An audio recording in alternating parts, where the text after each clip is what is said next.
जो खडकावरचा जो घर आहे तो टिकणारा घर आहे. ख्रिस्तावरचा घर जो आहे, ज्या वचनावरचा जो घर आहे तो टिकणारा घर आहे. आपलं जीवन ज्यावेळेस आपण वचनावर बांधतो, आपल्याला कोणाची भीती राहत नाही. ज्यावेळेस देव आपला धार्मिक करतो, त्या आपण सिंहासारखा निडर होतो, कारण की तो माझा रक्षक आहे. जर कोणी देवाला मारू शकतं तर तो मला मारू शकतो. जर तो देवाला कोणी माझ्या जीवनात देवाला काढू शकतं तर मला तो काढू शकतो, कारण की तो माझी ढाल आहे, तो माझ्या समोर आहे. जर तो कोणी ढाल तोडू शकतो तर त्याच्या मागे जे आहे त्याला तो तोडू शकतो. देवाला कोणी तोडू शकतंय? देव इतका उंच आहे, तिथपर्यंत कोणी कोणाचा हात पोहोचत नाही. आणि देव म्हणतो की मी तुला माझ्यामध्ये ठेवलेलं आहे, मी तुला उंच ठेवलेलं आहे. आणि कोणी जर असं म्हटलं किंवा सैतान किंवा कुठला पण व्यक्ती नाही म्हटलं की मी देवाला खाली खेचेन, मग तुला बघतो. जर देवाला खेचत असेल तर मला बघशील ना, तर काय करू शकणार नाहीये. तर देव जो आहे हा आपला कोण आहे? देव आपला खळक आहे. आणि जकर्या याचा 2रा अध्याय आणि 8व्या वचनामध्ये दिलेलं आहे की तू तर माझ्या डोळ्याचा बुबुळ आहे, कारण की आणि कोणीच तुला स्पर्श करू शकणार. आपण वाचूया ते वचन, जकर्या 2रा अध्याय आणि 8वं वचन.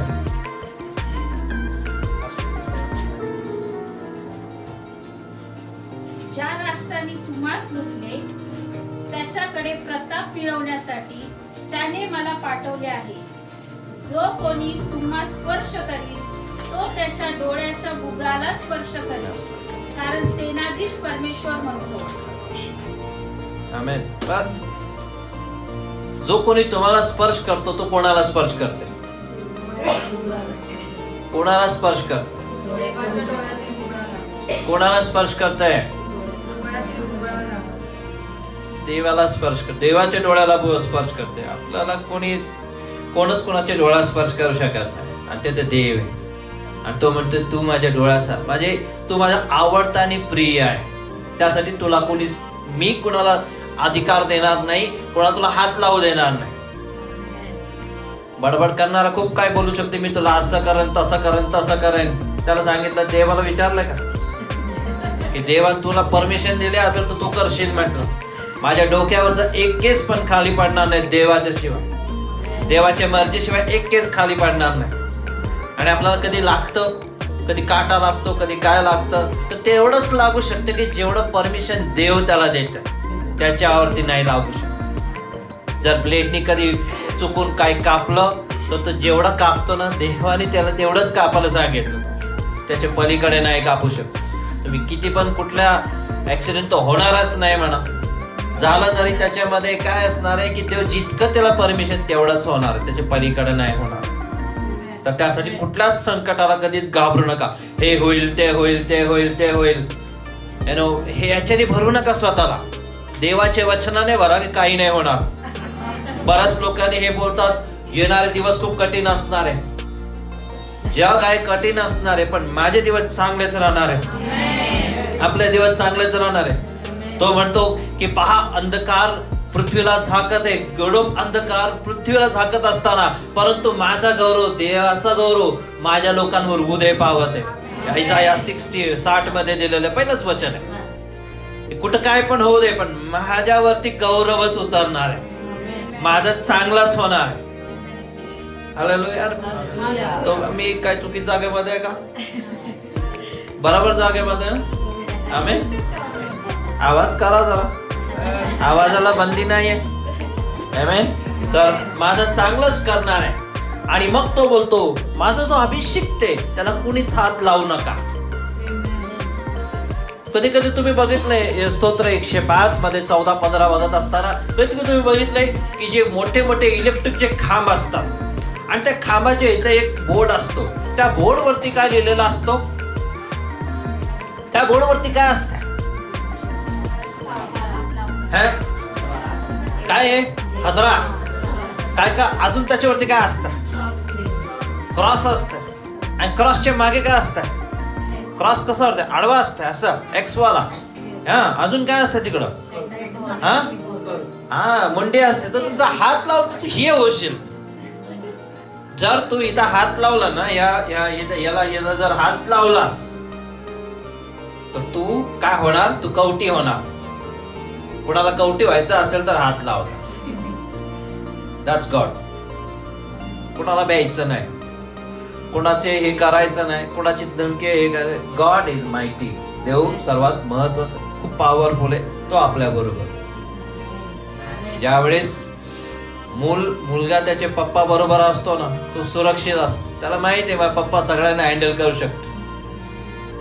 शकते की नाही. नाही, बाळाला म्हणजे त्याचे पप्पा कदाचित नाही करू शकते, पण मुलाचं कॉन्फिडन्स खूप असतं पप्पामध्ये, की माझे पप्पा काही पण करू शकते माझ्यासाठी. जेवढं छोटा मूल तेवढं जास्त. मोठं होतं झाल्यानंतर त्याला समजतं कदाचित माझा पप्पा हे नाही कंट्रोल करतो. मला स्वर्गीय पिता पप्पा सारखा नाही, त्याच्यापेक्षा जास्त की तरी आहे. तो सगळ्या गोष्टी हँडल करू शकतो, तो सगळ्या गोष्टी आपल्याला हाताळू शकतो. त्यासाठी आपण एकदम सुरक्षित आहे. फेब्रुवारीच्या दुसऱ्याच महिन्यामध्ये आपल्याला सांगत आहे की तू सुरक्षित आहे. तुझा घर सुरक्षित आहे, तुझं कुटुंब सुरक्षित आहे.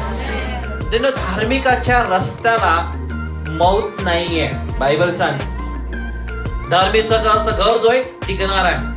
धार्मिकाचा जो मूळ आहे फळ देणार आहे. धार्मिकाचा जो मूळ आहे तो स्थिर असलेला आहे. आणि धार्मिकाचा जो घर आहे तो नेहमी भरलेला असणार, टिकणार आहे. आणि येशू ख्रिस्ताने वधस्तंभावरती मरून आपल्याला त्यांनी धार्मिक केलेलं आहे.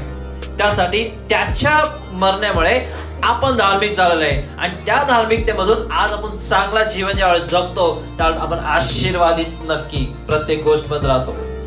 आणि तिसरी गोष्ट, ज्यावेळेस कुठला सैतान पाण्याच्या लोंढ्यासारखा येतो तो येऊ शकते. सैतान येऊ शकते, त्याला नो प्रॉब्लेम.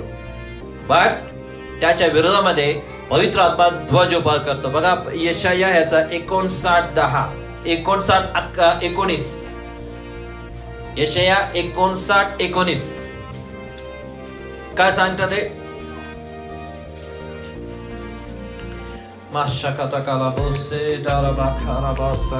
हालेलुया.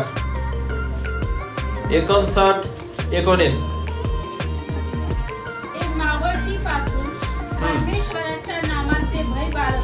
ते मावळतीपासून परमेश्वराच्या नावाचे भय बाळगतील.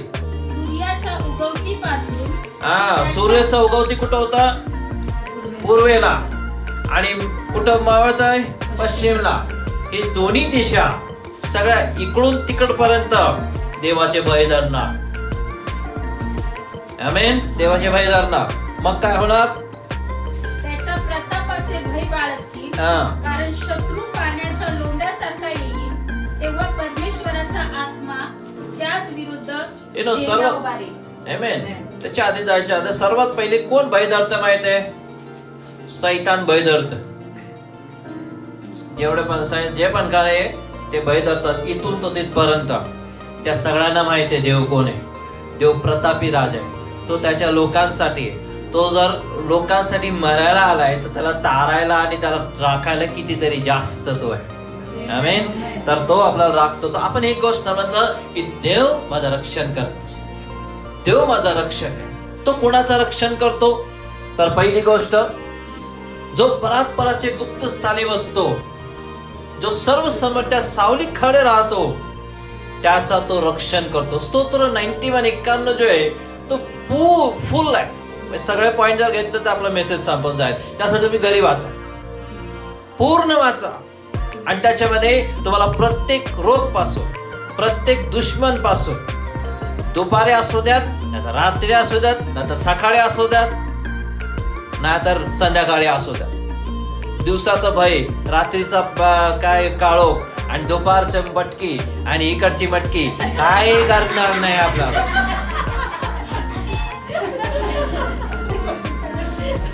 टाइम, काळ, वेळ बाकीच्या लोकांसाठी, आपल्यासाठी प्रत्येक वेळ परफेक्ट वेळ, गुड वेळ. आमेन. रात्री 12 वाजता जाऊ नको, रात्री 4 वाजता येऊ नको. इकडे अमावस्या आहे, पौर्णिमा आहे, आम्ही सगळ्याला पूर्ण उरणार आहे.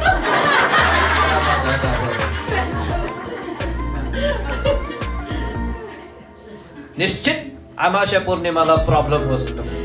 निश्चित त्या दिवसामध्ये रक्त पिणारे जे सैतान असतात ते सुटलेले असतात, त्यांना सरळ रस्ता भेटलेला असतो. तो बघत असता कोणाला. पास्टर जॉर्ज त्या दिवशी काल सांगत होते, सैतान हा कोणाला गिळू कोणाला खाऊ असं करायला बसलेलं असतं. बरोबर आहे. देव त्याच्या वरती आहे देव. ते वचन सांगत असताना मला असं दिसत होतं की सैतान कोणाला खाऊ की गिळू असं करण्यासाठी तो सगळीकडे काय आहे, फिरत आहे. आपण प्रार्थना केली, किती सुंदर प्रार्थना केली पास्टरांनी, आणि त्या प्रार्थनेमध्ये मला हे दिसत होतं जसं की सैतान कुठंतरी फिरत आहे आणि मी शिकारला निघालोय आणि माझ्याकडे बंदूक आहे. तो तर कुणाची तरी वाट काय हे करायला, मी त्याची वाट बघत आहे. या माझ्या घरा कुठं आहे. 12 वाजता मी निघतो बाहेर, तू बाहेर निघतो, मी पहिलं निघतो, 11लाच निघतो. सैतान आपल्या पुस्तकामध्ये लिहून ठेवणार की 12 वाजता हे लोक निघतात, कोणाला मारू कोणाला काय करू, यासाठी यांच्याकडून जपून राहा. Amen? That's God. तर देव परस्पराच्या स्थानामध्ये वसणाऱ्याला आशीर्वाद करतो, सुरक्षित ठेवतो. किती पण वाजता, एनी टाइम एनी प्लेस, कुठे पण कधी पण केव्हा पण, एव्हर रेडी, येशूच्या नावात. आमेन. त्याला प्रॉब्लेम पाहिजे, आपल्याला नाही. आपला देव जो आहे हा सुरक्षा करणारा, आपला राखणारा तो देव, जो परस्पराच्या गुप्त स्थानी बसणार, जो प्रार्थनेमध्ये राहणार, जो आराधनेमध्ये राहणार आणि जो वचनामध्ये राहणार, तो त्याच्यावर पाखर घालणार. मग हे कोण येते, ते कोण काय करू शकणार. त्यासाठी माझा कॉन्फिडन्स आहे, त्यासाठी मला माहिती आहे आपलं घर खडकावरती आहे. Nothing doing. मी कधीच फोन एमर्जन्सी साठी वापरत नाही, मग कधीच एमर्जन्सी होत नाही. नेव्हर. आमेन. फोन कशाला मुलांना दिल, बाबा ठेव तुला एमर्जन्सी, मुलांना कधी एमर्जन्सी नाही होणार. नेव्हर. आणि कधी घरी गेल्यानंतर अरे कधी पोचल्यावर फोन करा, आम्ही कधी पोचल्यावर फोन करत नाही, बघा आपण पोचणारच आहे. 100% पोचणार. There is no chance. तो असं लाईफस्टाईल आपल्याला देव आपल्याला तसं लाईफस्टाईल देतो. आमेन. कुठेच आणि कुणी बाहेर निघाला, अरे घरी येतात का नाही, घरी नक्की येणार, कारण की तो तुझ्या रक्षणाला आशीर्वाद करतो. तो तुझं जाणं येणे सुरक्षित करतो. तुझं जाणं सुरक्षित आहे ना, तुझं येणं पण सुरक्षित असणार. Is God. आमेन. तसं तोच आपल्याला राखतो. नाही तर 2 मिनिटांमध्ये सैतान आपण मारू शकतो, 2 सेकंदामध्ये. पण तो एवढ्या वर्ष त्याने राखलेला आहे, याच्या पुढे पण तो राखणार आपला देव. 91 तुम्ही पूर्ण वाचा. ज्याचे डोळे त्याच्याकडे लागलेले आहेत, 121 स्तोत्र 121. मी माझे डोळे काय करतो, पर्वताकडे लावतो, मला साय कुठून येतो, आकाश पृथ्वीचा निर्माण करणारा त्याच पासून मला साय येतो. तो तुझ्या काय करतो, मार्गावरती तो काय करणार आहे, तो तो तुझ्या बरोबर असणार आहे, तुझ्या मार्गामध्ये तुझा आशीर्वाद करणार आहे, रक्षण तो करणार आहे. स्तोत्र 21 पूर्ण वाचा. 121 त्याच्यामध्ये सगळं दिलेलं आहे. तो 2 झाले. कोणाचं संरक्षण करतो, जो परस्पराच्या स्थानामध्ये बसतो, देव त्याचं सुरक्षा करणार आहे.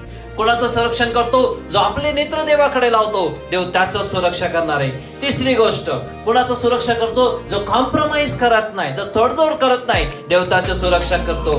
दानिएलाचा अध्याय 3 अध्याय 17 आणि 18 वचनामध्ये, दानिएलाच्या वेळेस 3 लोकांना नबुकदनेस्सर राजाने जेव्हा राजा होता त्याने सांगितलं तुम्हाला ह्या गोष्टी कराव्या लागणार आहे. त्यावेळेस ते काय बोलतात, आम्ही नाही करणार, आम्हाला देवाच्या वचनाप्रमाणे जगायचंय, देवाच्या विरुद्ध जायचं नाही. ते म्हणा ठीक आहे, तुम्हाला मी आग्नेमध्ये टाकून देतो.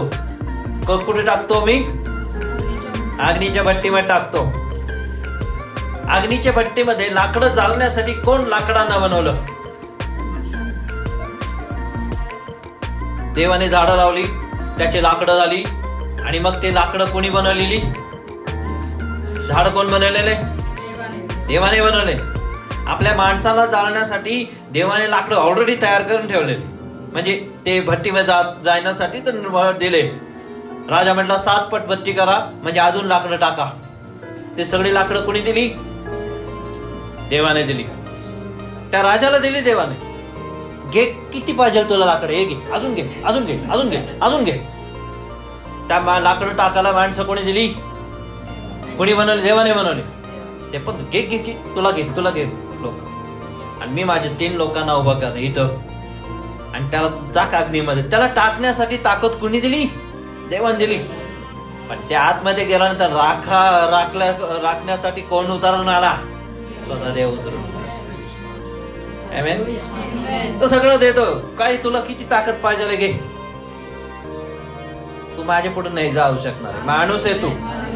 आज काय राजा झाला म्हणून काय मोठा झाला काय? तू किती पण मोठा झाला असेल, तुझ्यापेक्षा खूप मोठे मोठे राजे होऊन गेले, त्यांनी पण तसंच उत्मात केला. मी पण त्याला तसंच जातपात करून काढून टाकलं. दानिएलच्या अध्यायामध्ये 4 राजे, 2 चांगले 2 वाईट आहेत. 2 चांगले 2 वाईटने काय केलं? सुरुवातीला भेटतात 2 वाईट. यांनी असं गडबड केली. थोडासा मेसेज तुला मोठा जाईल. हा राजा जो होता डॅनियल मधला, हा राजा आहे तर ते भरपूर बायका करतो. मग त्यांनी एक बायको जंगलातली केलेली, आणि ती जंगलातली बायको आली. तिला काय सिटी मध्ये बरं नाही वाटत आहे, शहर आहे पूर्ण, सगळं काय ओके, तर इथं तिला बरं नाही वाटतं. तिला वाटलं की अरे चुकल्यासारखं वाटतं. तू एकदम उदास राहायची महलामध्ये. तर नबुकदनेस्झर राजाकडे जातो. म्हणतो काय झालं तुला? म्हटलं बोर होतंय इथं. काय म्हटलं? काय बोर होतंय? झाडं नाही, डोंगर नाही, पाणी नाही, ॲनिमल नाही, जिराफ नाही, लायन, कोई जानवर नाही. मला बोर होते. मी जंगलातली व्यक्ती आहे. तू काय मला महलात आणलाय? आम्हाला ठीक आहे, मी राजा आहे. त्यांनी काय केले? हँगिंग गार्डन तयार केले. इजिप्त मध्ये हँगिंग गार्डन ऐकलं तुम्ही? असं त्यांनी गार्डन बनवला, मोठा झाडा लावली, जंगलातली प्राणी आणून त्याच्यामध्ये ठेवली, आणि मग राणीने खिडकी उघडली. बोला हाव, मी परत जंगलामध्ये आले. मग तिने पाहिलं की सगळ्या जंगलामध्ये शेर वगैरे सगळे त्यांनी आणून ठेवले, आणि तिला खिडकी खोलल्यानंतर असं वाटायचं अरे मी माझ्या गावाला परत आल्यासारखं वाटत. मग तिला खूप बरं वाटायचं तिकडं. परंतु तिला हे माहित नव्हतं काही कालानंतर मी माझ्या नवऱ्याला बघणार आहे तिकडं. कारण या माणसाने जी गडबड केली त्याच्यामधून देवाला त्यांनी गौरव नाही दिला, आणि देवाने त्याला काय केलं?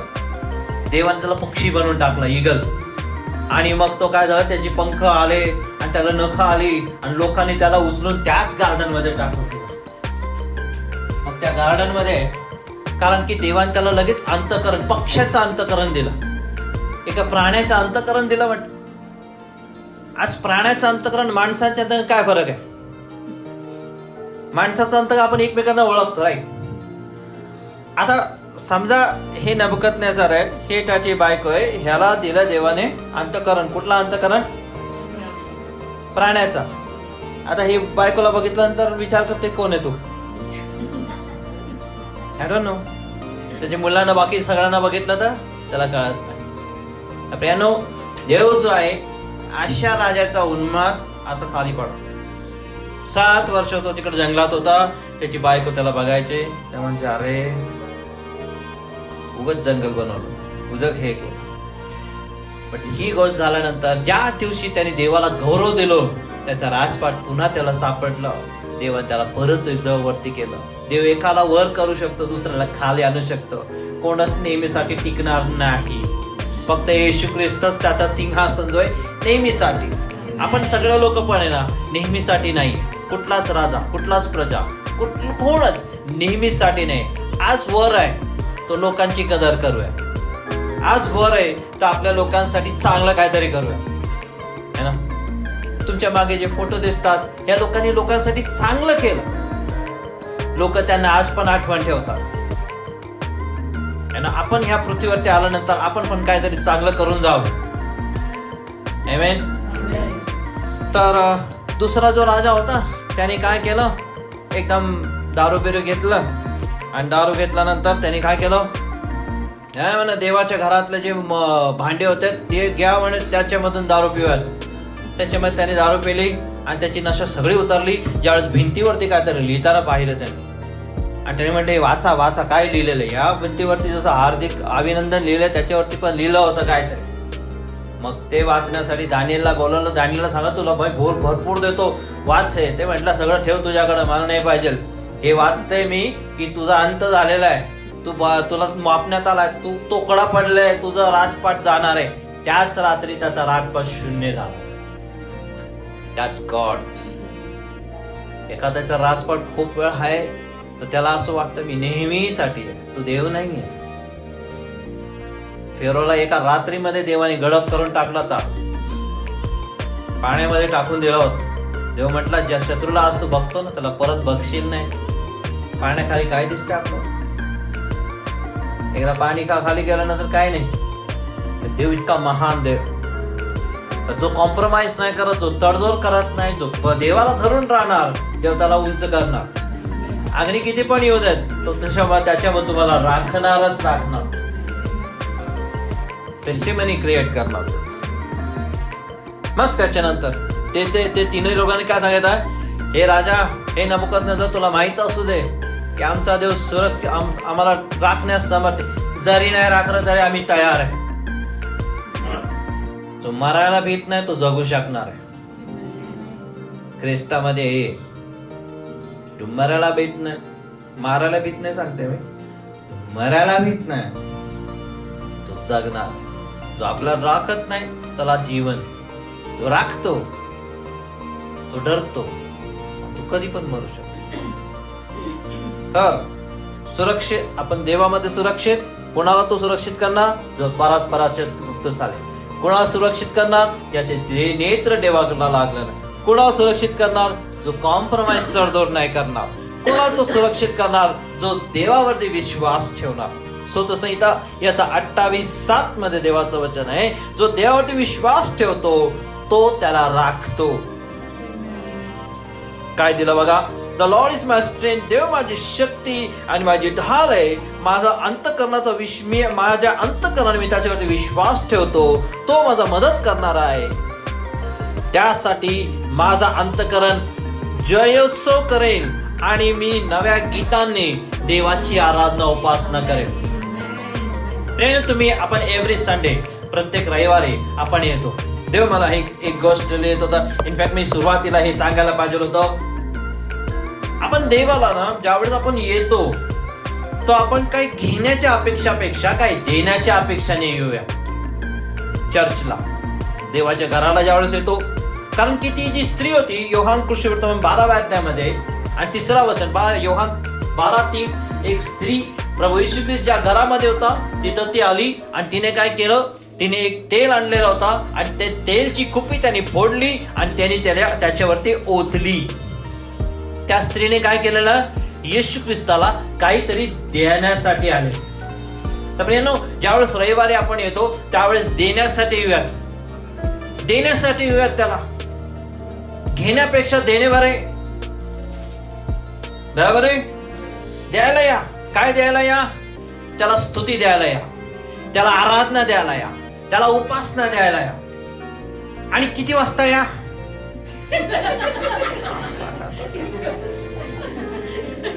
चर्च आमच्या हडपसर इथं नाही, हडपसर चर्च मध्ये 2 प्रकारचे लोक आहेत, एक मुलाकडचे एक मुलीकडचे.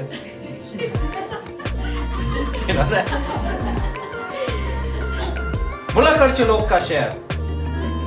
मुलाकडचे लोक नंतर येतात आणि मग आल्याबरोबर हे ठीक आहे का, ते ठीक आहे का, हे बरोबर नाही, ते बरोबर नाही. मुलाकडचे लोक आहे चर्च मध्ये.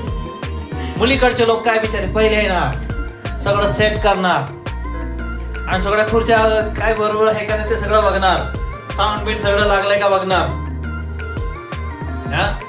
आज तुमचे सिस्टर आणि पास्टर आणि काय लीडर हे काम करतात आणि बाकी काय मुलाकडचे आहेत का? मुलाकडचे की मुलीकडचे आहे? मुलीकडचे असायला. आपल्या मुली चांगल्या असतात बघा. आपल्या घरात लग्न असलं तर आपण काय करणार? मुलाकडच्या लोकांच्या काव कदर मध्ये काही कमी करणार नाही, बरोबर. सगळं काय व्यवस्थित करणार, ऍटलीस्ट इंडियामध्ये ते चालणार रिक्वायर्ड. तर मुलाकडचे लोक होऊ नका, मुलीकडचे लोक व्हा. आणि देवाला देण्यासाठी किती वाजता? 10 वाजता आपली वर्शिप चालू होणार आहे. मी द्यायला येणार आहे. माझी आराधना मी पूर्ण आठवडा मी पूर्ण आठवडा मंडे, ट्यूसडे, वेनसडे प्रत्येक दिवशी देवाने मला दिलेलं आहे. मला त्यांनी श्वास दिलं, मला त्यांनी जॉब दिलं, मला त्याला जेवण दिलं, मला सगळं काय त्यांनी दिलं. आज मी त्याला द्यायला मी येणार. आणि इथं आल्यानंतर पण आम्ही अपेक्षा करणार कायम तरी मला दे देवा. ऑफकोर्स तो देणार आहे. तो राजांचा राजा आहे, तो प्रभूंचा प्रभू आहे. तो शल्मोन ज्यावेळेस राजा होता आणि तिकडची शिबाची राणी ज्यावेळेस त्याला भेटायला आली त्यावेळेस तिने गिफ्ट आणले. भरपूर काय गोष्टी तर राजाला भेटायचं आहे. त्यांनी भरपूर काय गोष्टी आणल्या. राजाला खाली हात नाही भेटू शकत. राजाला टाइमचे पहिले जावं लागतं.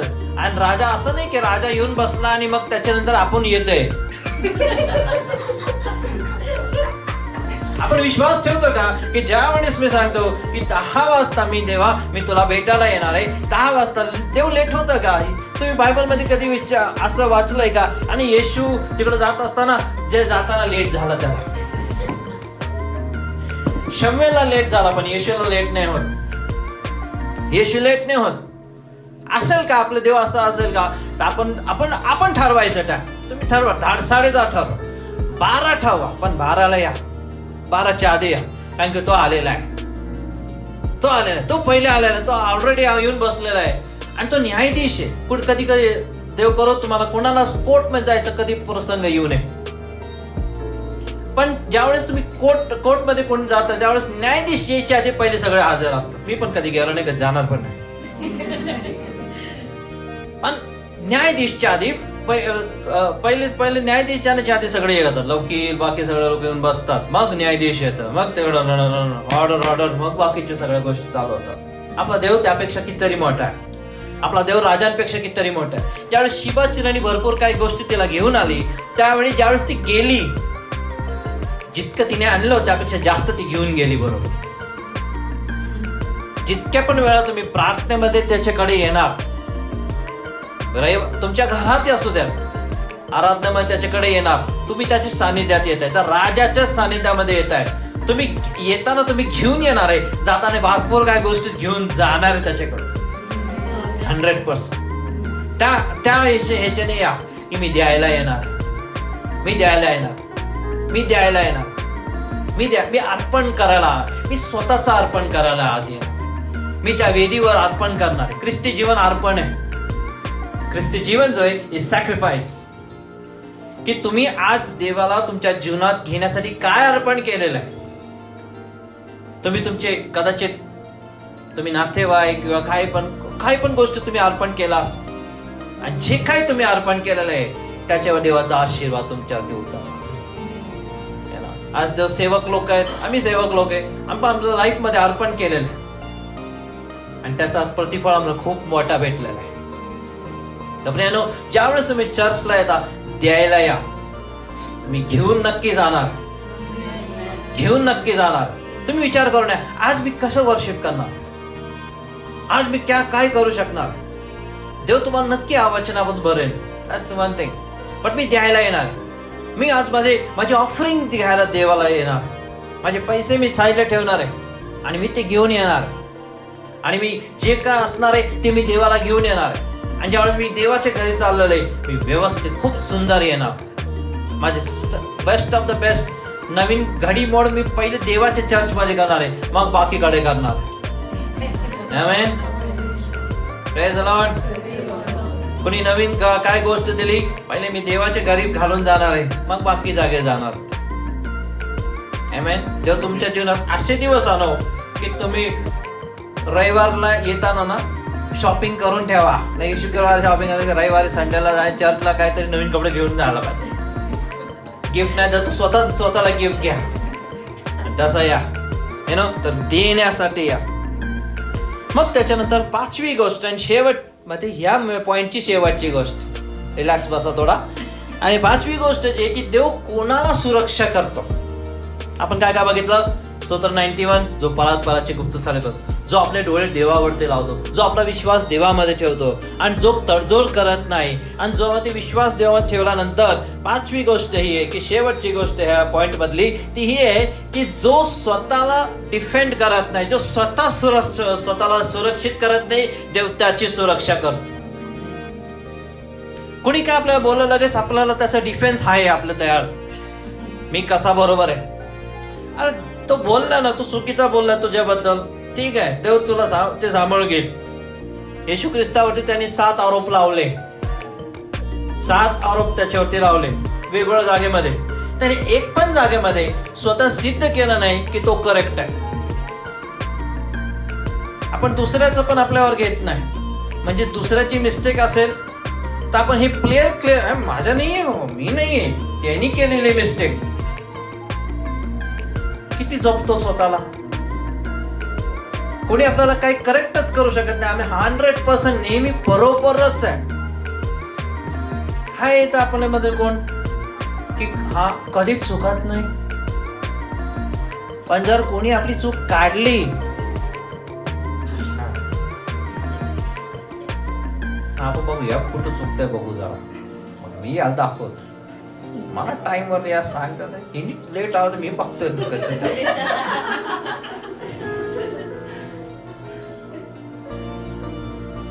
स्वतःला डिफेंड नका करू. मी शिकलोय त्याच्यामधून आणि मी आशीर्वाद झालेला आहे की स्वतः डिफेंड करायची गरज नाहीये. देव माझा डिफेंड कर, तो करेल डिफेंड.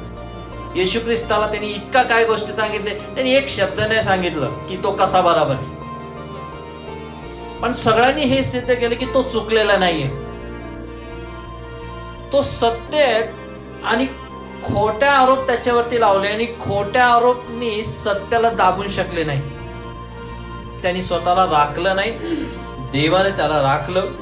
प्रेरणा असा अन्याय होतो आपल्यावरती. कोण आपल्यावरती जाणून बुजून अन्याय करतो, कोणी अनजाने में अन्याय करतो, काही पण होऊ शकते. ज्यासाठी तुम्ही लायक नाही ती गोष्ट तुम्हाला, म्हणजे ज्यासाठी तुम्ही लायक आहे, म्हणजे काय कसं बोला तुम्हाला, जर तुमच्यावरती कुठली पण गोष्ट येते की ज्यासाठी तुम्ही नाही आणि लगेच तुम्ही त्याच्यावरती डिफेंड करायला जाऊ नका. कोणतरी तुमच्यावरती आरोप लावतो असा आहे, तसं तुम्ही नाहीये. देवाच्या हातात द्या, देव त्याला बघून घे. इझी आहे. नाही आपण फाईट करायला जाणार, मग आपण नाही माझा हा पॉइंट, मग तो नाही माझा हा पॉइंट, मग तो बोला नाही माझा हा पॉइंट. मग कधी कधी काय होतं, बोलण्यात तो जिंकतो आणि मी करेक्ट असून पण मी जिंकत नाही. एवढं कशाला बडबड करायचं, 2 प्रार्थना केलेले बरं पडेल आपल्याला. सिद्ध करायची गरज नाही, तू मला सिद्ध कर, तू सिद्ध कर. मी प्रीचिंग करत होतो पुण्यामध्ये, मी देवाचं वचन सांगितलं, माझ्या विरुद्ध मध्ये ते माणसाने येऊन परत एक गोष्ट सांगितलं. मी तिकडे बसून मी आता प्रार्थना म्हणलं, देवा मी हे सांगितलेलं आहे की शुद्ध आणि पवित्र राहा, आणि शुद्ध आणि पवित्र आणि देवाचा सामी तुमच्यावरती येणार. आणि दुसरी व्यक्ती येऊन सांगते नाही शुद्ध पवित्र राहायची काय गरज नाही, देवाला जे काय करायचं तो करेल. म्हटलं देवा काय बोलतोय माणूस. म्हटलं आता बघू का याला नंतर जाऊन. मला लगेच देवाने सांगितलं रिलॅक्स, काही बोलू नको त्याला, काय हे करू नको. कारण की जे त्यांनी बोललेलं आहे ते धुवा आहे, जे तू बोललेला आहे ते परफेक्ट. तो लोकांचे जे आरोप असतात ना ते धुवा असतो. धुवा बघितलाय, बिडी काडीचा धुवा, अगरबत्ती धुवा, हे धुवा ते धुवा, इव्हन लाकडांचा धुवा बघितलाय. किती वेळ टिकते ते धुवा, किती वेळ असताय दूर असं ना. आता दिसते, आता 2 सेकंदामध्ये गायब जाणार. पण जे वादळ असतो टिकलेला असतो. वादळ बघितलं रस, ढग हालत नाही, ढग स्थिर असतो. देव तुमच्या विरोधामध्ये जे चुकीचं असणार, तुम्ही करेक्ट आहे ना, तुम्ही घाबरू नका. तुम्ही स्वतःची सफाई द्यायला जाऊ नका, स्वतःला सिद्ध करायला जाऊ. तुमचा देव तुमच्याकडे खूप मोठा आहे. त्याला असा स्वप्नामध्ये येऊन सांगेल ना, त्याला समजेल याला हात नाही लावायचं नाही. नंतर त्याला स्वतःची लाज वाटणार. बाबा तो हे विचार करेल, बाबा मी एवढं बोललो, हा काय नाही बोलला, हा माझ्यापेक्षा पॉवरफुल आहे.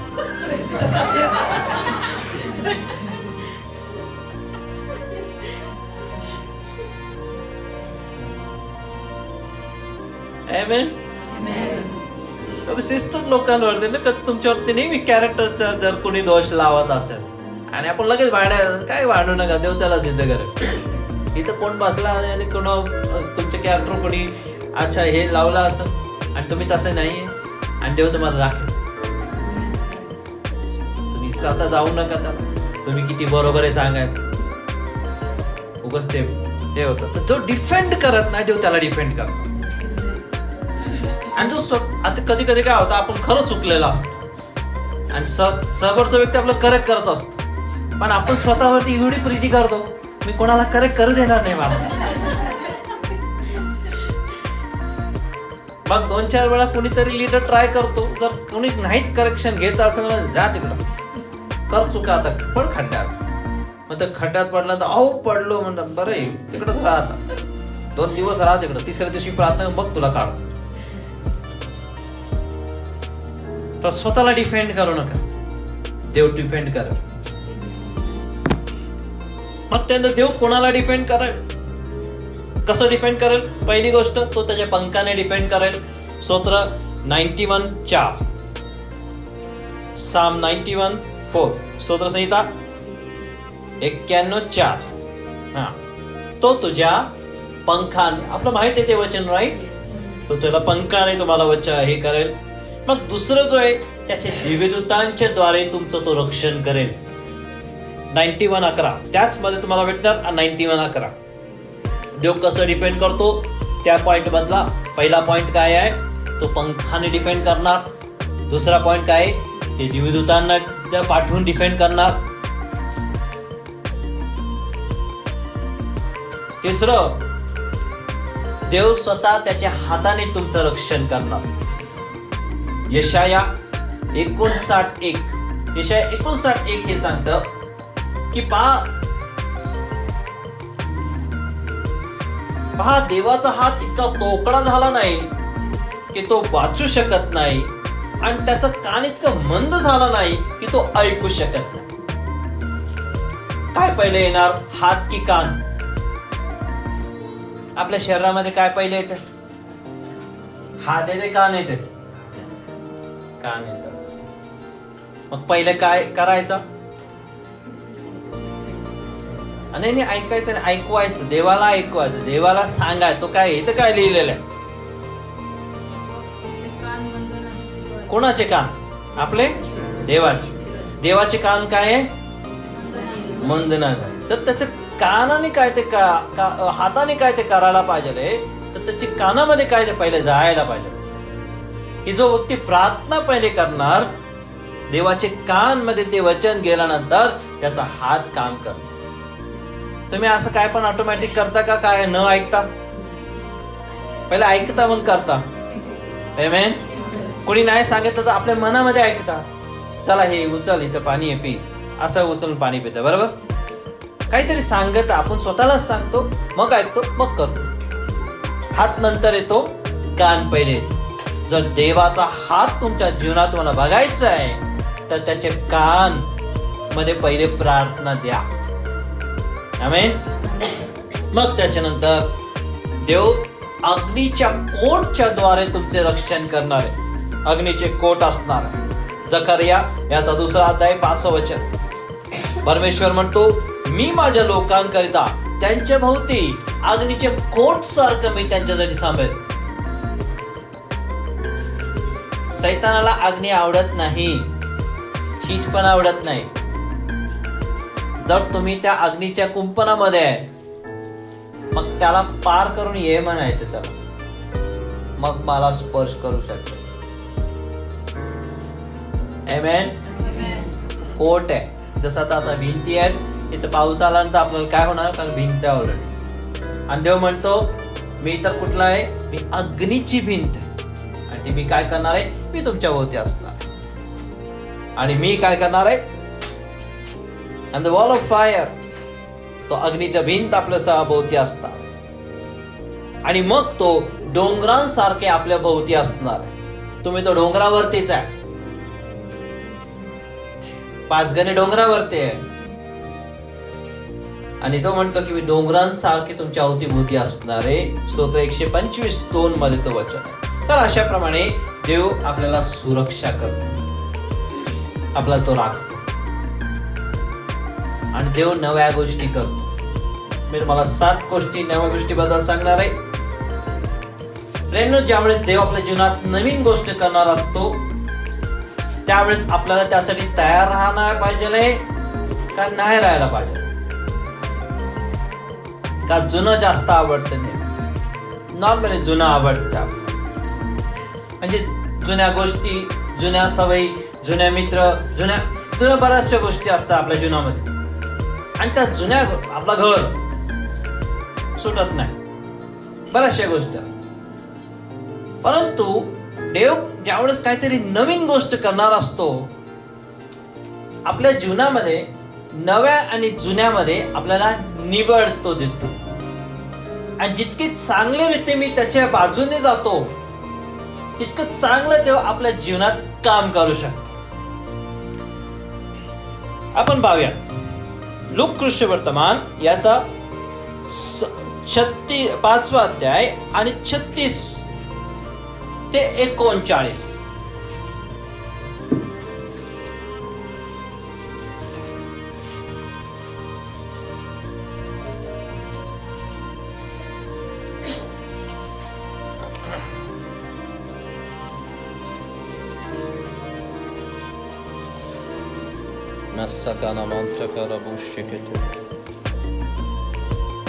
सगळ्यांना माहिती आहे, हा सगळ्याचा परिचयचा भाग आहे की कोणी पण एक नवीन जो चादर असतो, नवीन कपडा असतो, त्याच्यावरती जुना जो कपडा असतो त्याच्यावरती नवीन ठिगळ लावत नाही. आणि त्याचप्रमाणे कोणी पण एक बुधला जो असतो तो नवा द्राक्ष रस जो असतो हा नव्या बुधल्यामध्ये टाकतो, जुन्या बुधल्यामध्ये टाकत नाही. त्या गोष्टी आहे, वाचूया. आणखी एक दाखला त्याने सांगितला त्यांना, कोणी नवे वस्त्र फाडून त्याचे जुन्या वस्त्राला ठिगळ लावत नाही. नवा वस्त्र घातल्यानंतर त्याला जुनं ठिगळ लावू शकते? नाही लावू शकत. जर तसं केलं तर काय होतं? तसे केले तर त्याने नवे फाडले व नव्याचे ठिगळ जुन्याशी जमले नाही असे होईल. अच्छा, ठीक आहे. तर आपला देवाने आपलं जीवन काय केलंय? येशू ख्रिस्तामध्ये नवीन केलेलं आहे. आता तर जुन्या गोष्टी लावायच्या नाही, जुन्या गोष्टी ठेवायच्या नाहीत. ही पहिलं त्याच्यामधलं सेक आहे. नव्या गोष्टी करायच्या. बर, पुढे. आणि नवा द्राक्षरस जुन्या बुधल्यात कोणी घालत नाही. नवा द्राक्षरस जो असतो तो जुन्या बुधल्यामध्ये घालत नाही. घातला तर नवा द्राक्षरस बुधले फाडून गळून जाईल, बुधल्याचा नाश होईल. काय वाटतं तुम्हाला हे का होत असेल? आणि आपल्याला जास्त याच्यामध्ये लवकर कळायचं काय काम नाहीये, कारण की आपल्याकडे हे बुधला आणि द्राक्षरस ह्या गोष्टी नाहीये. पण ज्या देशामधला हा बायबल आहे, ज्या जागेमध्ये बनवलं त्याच्यामध्ये हे दिलं होतं की नवा द्राक्षरस जे असतो तो द्राक्षांपासून बनवला गेलेला असतो आणि तो द्राक्षरस बुधल्यामध्ये ठेवतात. आणि ते बुधल्यामध्ये ठेवल्यानंतर, बुधला म्हणजे तो वाईन स्किन त्याला म्हणतात, म्हणजे एक प्रकारचं कातडं असतं आणि त्याच्यामध्ये ते ओततात आणि ते नवीन असतं. तो बुधला जो असतो तो बुधला म्हणजे असा बॉटल नसतो, एक बॅग सारखा असतो आणि त्या बॅग मध्ये हे द्राक्षरस ओतलं जात. कालांतराने काय होतं की हा जो द्राक्षरस असतो तो वाढतो. तो वाढल्यानंतर तो काय होतो, आणि जो बुधला जो असतो त्याला तो पुश करतो, ढकलतो. आणि तो बुधला नवीन असल्या कारणाने, नवीन न्यू स्किन नवीन असल्या कारणाने तो पण खुलतो. जितका हा वाढतो तितका तो वाढत जातो. ओके. आणि अशा रीतीने दोन्ही टिकतात. नवा द्राक्षरस पण टिकतो आणि नवा बुधला पण टिकतो. आणि समजा की हे हा जो पाणी याच्यामधला हा द्राक्षरस, समजा नवीन द्राक्ष याच्यामध्ये ओतल्यानंतर हा जिथं कुठं तो जातो तिकडं ती जागा तयार केली. आता नवीन जर दुसरा द्राक्षरस, आता हा जुना बॉटल खाली झाल्यानंतर जर याच्यामध्ये कुणीतरी नवीन द्राक्षरस ओतला तर काय होणार? द्राक्ष रसाचं महत्व काय? नवीन आहे आणि त्याचं नवीन आहे म्हणून त्याचा गुणधर्म काय आहे? वाढणार, तो वाढेल. पण हा जुना आहे ना, हा नाही वाढणार, हा वाढणार नाही. आतमधला वाढत आहे तर दोघांत भांडणं होणार. हा वाढायला तयार नाही आणि हा तर वाढायलाच मागतोय. तर काय करणार आहे की ह्याला इथं जागा नाही म्हणून ते बाहेर निघणार. किंबहुना हे जर बंद केलेलं असेल तर तो त्यालाच तोडून बाहेर निघायचा प्रयत्न कर. असं त्यात बुद्धाचा स्टोरी आहे. तर त्यासाठी ज्या वेळेस देव आपल्या जीवनामध्ये नवा द्राक्षरस काय करत आहे, नवी गोष्ट आपल्या जीवनात करत आहे, तर बुधण्यासाठी आणि त्या द्राक्षरसासाठी दोघांसाठी ते काय आहे? फायद्याचं आहे, चांगलं आहे. कारण की तो द्राक्षरस पण वाया घालून जाणार नाही आणि तो बुधला पण टिकणार. आमेन. अशी गोष्ट देव आपल्या जीवनामध्ये या चर्च मध्ये आज करत आहे. आमेन. देवाची काय इच्छा आहे? बुधला प्रेज द लॉर्ड. आणि त्याच्यात काय यावं? नवा द्राक्ष यावं. आणि आपल्या जीवनामध्ये रोज देव नव्या गोष्टी करायला तयार असतो आणि रोज त्या बुधल्यासारखं आपण जावं आणि देवाला म्हणा, देवा मी तयार आहे, तू माझ्यामध्ये ओतला जा, मी अजून खोलायला तयार. मी स्वतःला इथं कडक करणार नाही, तिकडं कडक करणार नाही, मी सर्वस्व तुला देऊन टाकणार. आणि ज्यावेळेस तू सर्वस्व देवाला देणार त्यावेळेस तो माझ्यात वाढणारा असा असणार. देव नव्या गोष्टी करणारा देव आहे. देव नव्या गोष्टीमध्ये चालवणारा देव आहे. तो म्हणतो मी तुम्हाला नवीन हंगाम देणार. लेवी याचं 26:10 बघा. लेवी 26:10.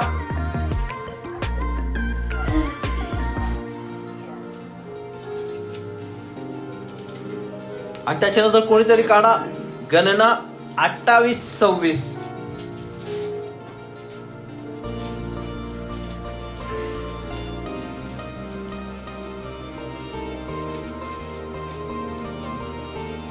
भेट कोणाला? Leviticus, Levi. तुम्ही बरेच दिवस साठवून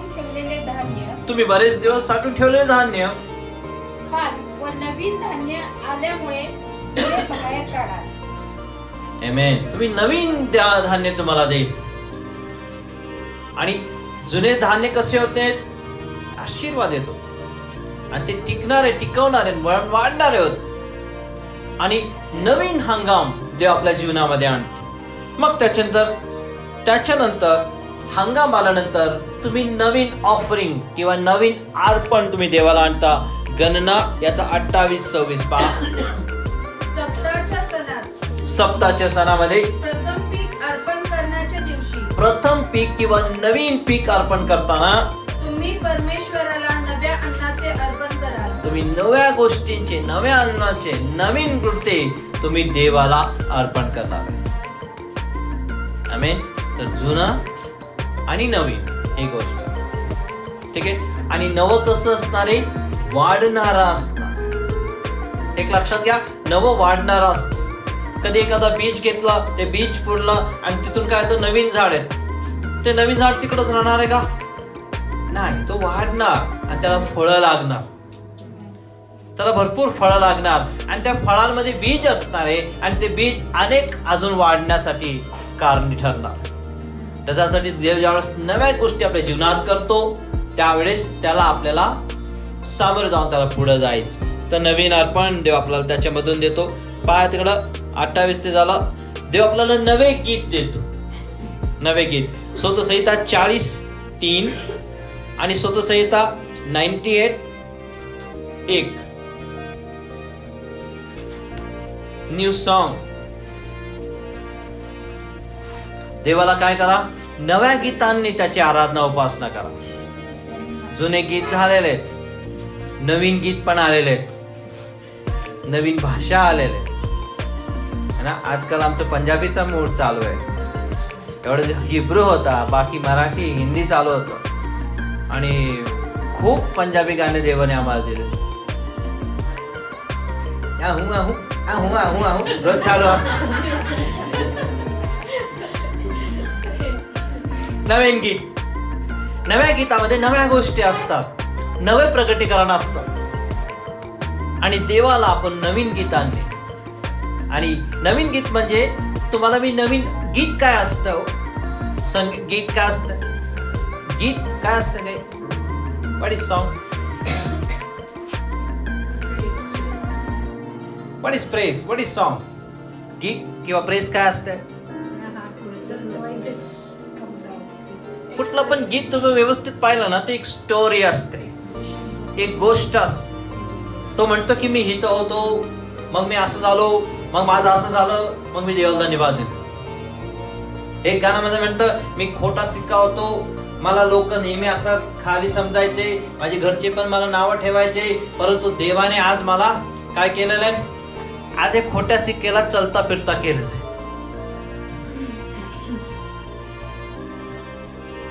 ते बोलते आज येशू नामच खोटा सिक्का चलता फिरता आहे.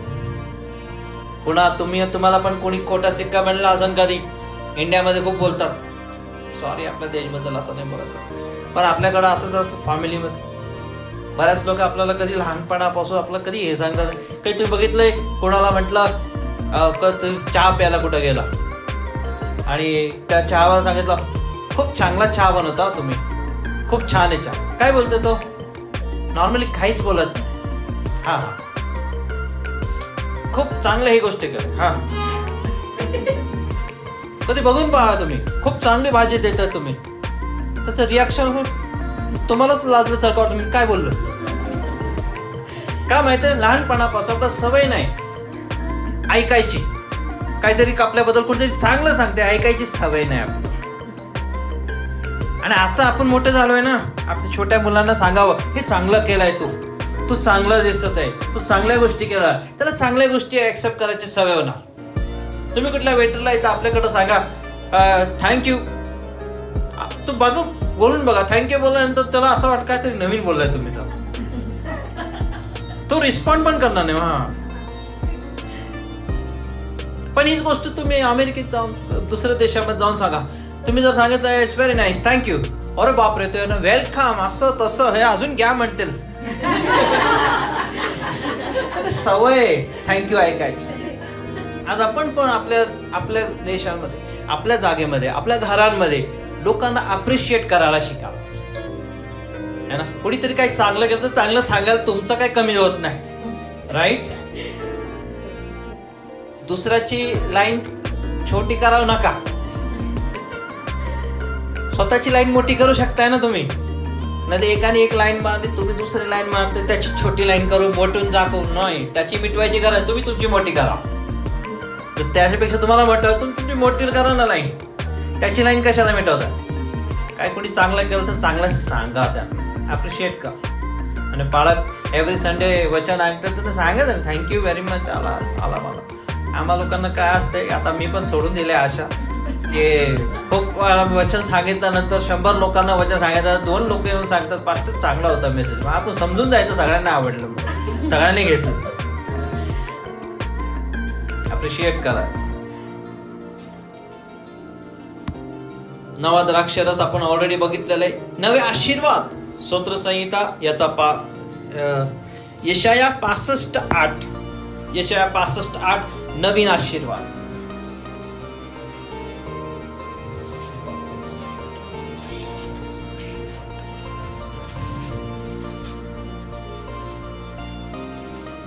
नवीन आशीर्वाद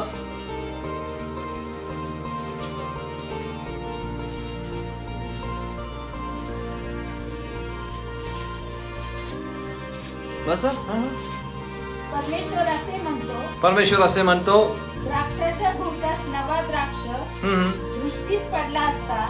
द्राक्षाच्या भुसामध्ये नवा द्राक्ष रस जर तुझ्या दृष्टीस पडलेला आहे, त्यात लाभ आहे, म्हणून त्याचा नाश करू नका. म्हणून काय करा, नव्या गोष्टीचा नाश करू नका असे लोक म्हणतात. त्याप्रमाणे मी आपल्या सेवकास स्तव करीन, मी अवघ्यांचा नाश करणार नाही. मी राखणार आहे. काही नवीन गोष्ट याला काय करा, तुम्ही राखा. कारण की ते एक नवीन आशीर्वाद तुमच्या जीवनात देणार. देव आपल्याला नवीन नाव देणार. नवीन नाव यशाया 62:2 मध्ये I'll give you new name. नवीन नाव 62 यशाया 62:2 पहा. राष्ट्रे तुझी धार्मिकता पाहतील, राष्ट्रे तुझी धार्मिकता पाहतील, सर्व राजे तुझे वैभव पाहतील. सर्व राजे तुझे वैभव पाहतील. परमेश्वराच्या मुखाने ठेवलेल्या नव्या नावाने तुला हाक मारतील. नव्या नावाने तुला हाक मारतील. कालपर्यंत जे तुझं नाव होतं, आज तुला नवीन नाव भेटतं. काय करतो देव? देव आपली स्टोरी बदलतो. कालपर्यंत जसं आपल्याला लोक ओळखत होते, ते आपलं नाव होत, ते आपली ओळख होती. नाव म्हणजे काय? आपली ओळख. आणि आपली ओळख काय? जी पण कालपर्यंत आपली ओळख होती, येशूला भेटल्यानंतर आपली ओळख नवीन झालेली. आणि येशूला बरोबर असल्यानंतर, येशू बरोबर असताना आपली नेहमी तो नवीन ओळख देत चालतो. आपला तो नव्या नियम देतो. जर तुमचं नाव, आपलं नाव अपयशी असेल, तर आता नवीन नाव आपल्याला काय देणार आहे? यशस्वी असेल. आतापर्यंत तुमचं नाव अभिषेक नसेल, तर पवित्र आत्म्याचा अभिषेक आल्यानंतर आता तुमचं नाव काय आहे? अभिषेक तुमचं नाव आहे. अभिषिक्त तुमचं नाव असतं. आशीर्वादित तुमचं नाव असतं. आता पण जर तुम्ही आशिष नाहीये, तर आता तुमचं नाव काय? आशिष. इतके दिवस येशू ख्रिस्तामध्ये असून असं होऊच शकत नाही की तुम्ही आशिषित नाही. बट देवाचा हे शेवट नाही. देव याच्या वरचे आशीर्वाद, त्याच्यावरचे आशीर्वाद, त्याच्यावरचे आशीर्वाद तो नेहमी देत चालतो. परंतु नेहमी आपले डोळे देवावरती आशीर्वादांसाठी नसावं, देव जो आहे त्याच्यासाठी असावं. आणि त्याला द्यायला या, तुम्ही घेऊन जाणार भरपूर त्याच्याकडून. संडेपर्यंत वाट बघू नका. मधून मधून जात चला. आराधनेमध्ये, उपासनेमध्ये, वचनामध्ये, प्रार्थनामध्ये. इकडचं चर्च तर किती आशीर्वाद. रोज चर्च, रोज वर्शिप, रोज प्रार्थना. तुमच्याकडे जागा आहे, छोटी का होईना पण जागा आहे. जिथं दोघे तेव्हा एकत्र जमतात, रोज जमा. तिथं आपलं सामर्थ्य आहे. रोज जमा प्रार्थना. ज्या कोणाला शक्य होईल, जेव्हा केव्हा शक्य होईल, रोज जमा, रोज प्रार्थना करा. आणि आता प्रार्थना करायला गेल्यानंतर काय, मला आज काय भेटणार, त्यापेक्षा मी काय देऊन जाणार. मी कोणाच्या तरी साठी प्रार्थना करायला जाणार आहे. मी कोणाच्यासाठी आशीर्वाद व्हायला जाणार आहे. आणि ज्यावेळेस मी तिथून बाहेर निघणार, माझ्या घरी पोहोचण्याच्या आधी माझ्या आशीर्वाद घरी पोहोचलेले असणार. That's God. मला वाटतं तुमच्यापैकी लोकांना हे अनुभव होईल की तुमच्या आधी तुमच्या आशीर्वाद तुमच्या घरी पोहोचलेला असणार. आमेन. आणि या सगळ्या गोष्टींसाठी देव आपल्याला नवीन अंतःकरण देणार, नवीन मन देणार.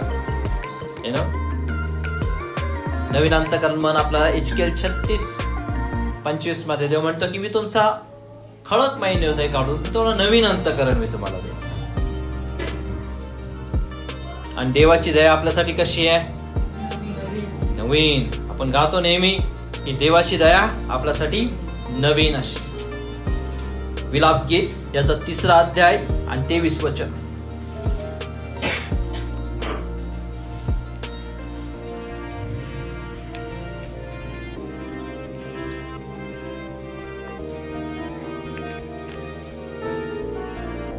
Thank you Jesus. वाचा.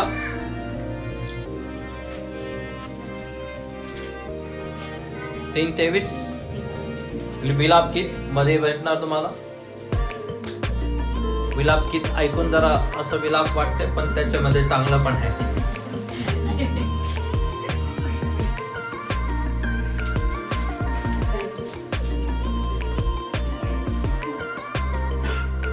रोज सकाळी नवी होते, तुझी सत्यता थोर आहे.